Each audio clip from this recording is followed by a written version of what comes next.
Imagine walking through a treasury so vast, so untouched, it feels like the weight of history itself is pressing down on you. Now, imagine that treasury no longer belongs to you and outside your city burns. The chambers stretch endlessly, gold stacked from floor to ceiling, sealed ingots, chests of silver, silks folded with precision. Every item tells a story of centuries scholars funded, cities protected, civilizations remembered, but none of it moves to save him. Guards flank him, not with hatred, not with malice, but with patient observation, waiting, watching for recognition, waiting to see if the truth has finally arrived. Outside, Baghdad burns.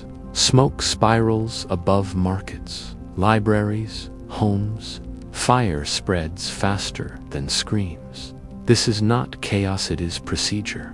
The man walking through the treasury is Caliph al-Mustasim, the ruler, spiritual successor of the prophet, protector of a civilization that had stood for 5 centuries. For him, the weight of history itself was a shield, and now it was about to fail. Gold and silver, manuscripts and silks, untouched for decades, intended to protect, preserve, and symbolize permanence. Yet the city outside was aflame, and no treasure could stop it. For centuries, Baghdad had been the center of knowledge. Greek philosophy met Persian astronomy, Indian mathematics blended with Islamic law. Scholars debated medicine, mechanics, theology, geometry, all under the same roof. Beneath the streets, canals carried life across a city of over 1 million souls. At the heart, the House of Wisdom stored manuscripts from across the known world texts that would later spark the European Renaissance. Yet the Caliph, surrounded by wealth and tradition, did not see that the world outside had changed. Warfare had become a system, power a mechanism, and his faith, no matter how ancient, could no longer stop the engines designed to tear stone apart. The Mongols were not raiders, they were a machine. For 50 years, their campaigns were procedural, relentless, unstoppable.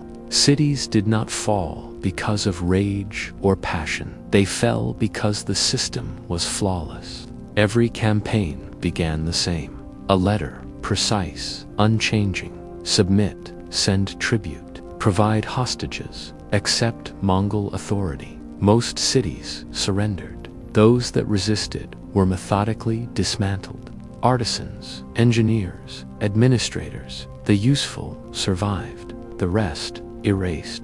Every destroyed city became a warning that traveled faster than the army itself. By January 1258, Baghdad faced the same reality.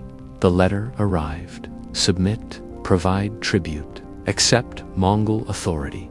Inside the court, debate erupted. Some argued submission was survival. Others insisted Baghdad could never yield. Walls had never fallen. Tradition, faith, history, they could not be broken. Al-Mustasim refused. The Caliph, believing in the invincibility of history and tradition, did nothing. Walls were left unreinforced. The army, unpaid, disorganized, existed only in ceremonial splendor. The treasury remained untouched. Life went on, oblivious to the siege forming quietly around it. Mongol scouts appeared small numbers, seemingly hesitant. The Caliph saw opportunity, not danger. He sent out his largest army in decades to strike what seemed like a retreating force. But it was a trap. From gullies and ridges, Mongol cavalry encircled Baghdad's forces, archers firing with deadly precision. Formation after formation was destroyed. Units evaporated under the relentless system. By nightfall, the field army was gone, not defeated, but erased. The walls still stood, but now they stood alone. Outside, the Mongols were no longer probing. They were methodical, precise, inevitable. Roads were sealed, river crossings controlled. Escape routes vanished quietly, one by one. From every tower and embattlement, defenders watched Mongol camps form with a terrifying mathematical precision. Engineers moved like ghosts in the cold morning light, assembling siege engines, measuring stones, calculating angles. Every motion, every silent command screamed a single message: resistance is futile. Time itself had become a weapon. Sections of the wall were battered again and again, not randomly, but with a horrifying focus.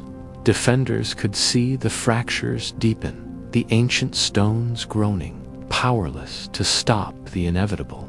This was not luck, it was engineering. By February of 1258, Baghdad was no longer a city under siege. It was a city inside the Mongol system. There was no dramatic final charge, no frenzy at the gates. The city was quiet, methodical, already conquered in principle. Al-Mustassim, the Caliph, walked out at dawn. With him were his sons, his ministers, his scholars, and nearly 3,000 citizens who still believed surrender might save them. They were unarmed, silent, walking past rows of Mongol soldiers who watched without expression, never threatening, their discipline absolute. Hulagu Khan received them without ceremony, his gaze cold and calculating. His question was simple: where is your treasury? Hours later, soldiers brought the vaults: gold ingots, silver coins, priceless silks, jewels untouched for generations, all stacked in neat, orderly piles before the Khan. Everything that was meant to protect Baghdad, to fund its armies and reinforce its walls, now betrayed it. The Mongol system forbade royal blood from touching the earth. Kings were never killed like ordinary men. Al-Mustassim was wrapped in a heavy carpet and crushed, no blood spilled, no public ritual, no spectacle. His execution was silent, precise, absolute. His sons were executed the same day. No heir survived. The Abbasid Caliphate, a dynasty that had ruled for 5 centuries, vanished in a single morning. This was not vengeance, it was instruction. Submission was survival. Resistance was eradication. Baghdad's treasures were systematically stripped. Manuscripts from the legendary House of Wisdom repositories of science, philosophy, and medicine were thrown into fire and rivers until the waters ran black with ink. Canals that irrigated the fertile plains were deliberately damaged, their engineering undone. Engineers, physicians, artisans were separated from the general population, catalogued, and marched away as assets. Nothing was random, nothing was wasted. Yet not everyone was erased. Survivors were left, deliberately, carrying the story outward along the trade routes, whispering the lesson of Baghdad to distant courts. Resistance, when confronted with system and precision, became history's most potent warning. The Mongols did not conquer Baghdad because it was weak. They conquered it because it trusted permanence over process. And every city that heard the story of Baghdad understood: defiance is measured, submission is rewarded, and resistance is erased. For centuries, Baghdad had been more than a city. It was a hub of knowledge, culture, and faith. Greek, Persian, and Indian wisdom coexisted and flourished. Scholars debated astronomy, treated patients in advanced hospitals, and built canals that turned desert into farmland.